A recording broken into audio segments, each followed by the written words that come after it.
जय माता दी। आप सभी का तुषार गाबा डिवोशनल यूट्यूब चैनल में स्वागत है। चैनल को सब्सक्राइब करें और बेल आइकन भी दबाएं ताकि आप हर वीडियो की नोटिफिकेशन पा सकें। माँ दुर्गा के 9 स्वरूपों के बारे में हर कोई जानता है और नवरात्रि में माँ के इन्हीं रूपों की आराधना की जाती है। हिंदू धर्म में नवदुर्गा पूजन के समय ही माँ के मंदिरों में भी भक्तों का तांता लगता है और उनमें भी माँ के शक्तिपीठों का महत्व अलग ही माना जाता है। पवित्र शक्तिपीठ पूरे भारत के अलग अलग स्थानों पर स्থাपित हैं। देवी पुराण में 52 शक्तिपीठों का वर्णन है, तो देवी भागवत में 108 और देवी गीता में 72 शक्तिपीठों का वर्णन मिलता है। वहीं तंत्र चूड़ामणि में 52 शक्तिपीठ बताए गए हैं।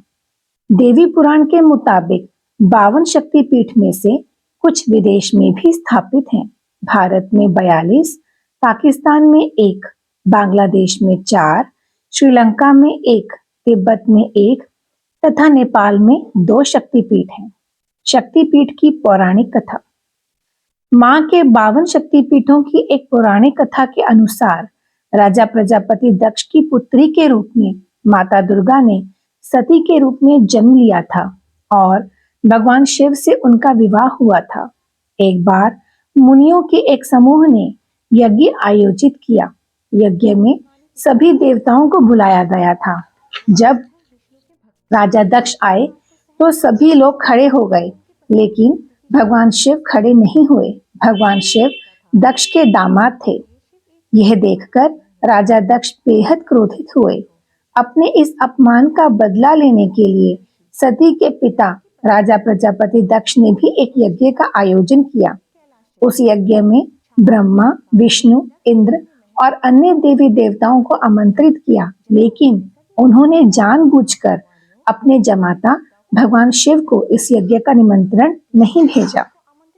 भगवान शिव इस यज्ञ में शामिल नहीं हुए और जब नारद जी से सती को पता चला कि उनके पिता के यहाँ यज्ञ हो रहा है लेकिन उन्हें निमंत्रित नहीं किया गया है, यह जानकर वे क्रोधित हो उठी।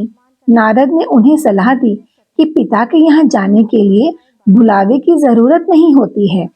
जब सती अपने पिता के घर जाने लगी तब भगवान शिव ने उन्हें समझाया, लेकिन वह नहीं मानी, तो प्रभु ने स्वयं जाने से इनकार कर दिया।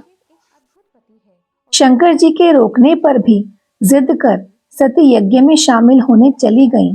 यज्ञ स्थल पर सती ने अपने पिता दक्ष से शंकर जी को आमंत्रित ना करने का कारण पूछा और पिता से उग्र विरोध प्रकट किया।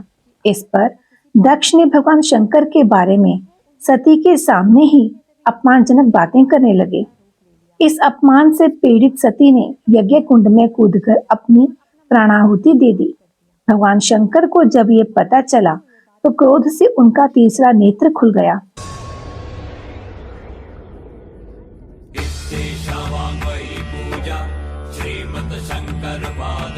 ब्रह्मांड में प्रलय व हाहाकार मच गया।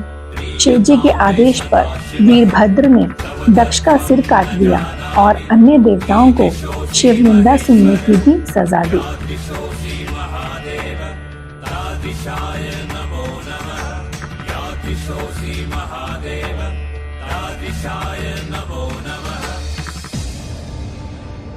भगवान शंकर ने यज्ञ कुंड से सती के पार्थिव शरीर को निकाल कंधे पर उठा लिया और दुखी होकर सारे भूमंडल में घूमने लगे। भगवती सती ने शिव जी को दर्शन दिए और कहा कि जिस जिस स्थान पर उनके शरीर के अंग अलग होकर गिरेंगे वहां महाशक्तिपीठ का उदय होगा।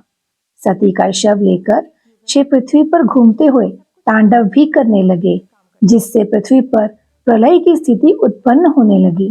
पृथ्वी समेत तीनों लोकों को व्याकुल देखकर भगवान विष्णु अपने सुदर्शन चक्र से सती के शरीर को खंड खंड कर धरती पर गिराते गए।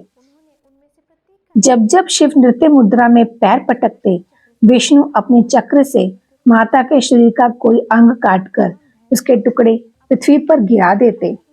शास्त्रों के अनुसार इस प्रकार जहां जहां सती के अंग के टुकड़े, उनके वस्त्र या आभूषण गिरे, वहां वहां शक्तिपीठ का उदय हुआ। इस तरह कुल 52 स्थानों में माता के शक्तिपीठों का निर्माण हुआ।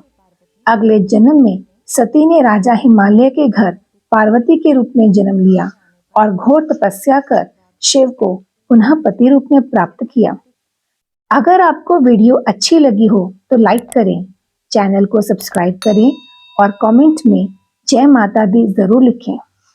जय माता दी।